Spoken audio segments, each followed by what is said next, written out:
lý của mình xin thắng chuẩn dù cho bao giờ rồi chỉ chơi mình xin đi không biết thằng cho nào còn mình tâm lý là nó phổ nghe cái đồ chuyện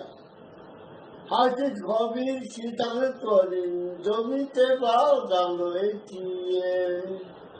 rồi mình luôn nhớ để có mình để làm cả ta bằng gia đình ông nhớ không bao để chơi thằng chùa nó hai cái khó biết xin thắng chuẩn mình rồi mình tế báo rằng rồi thì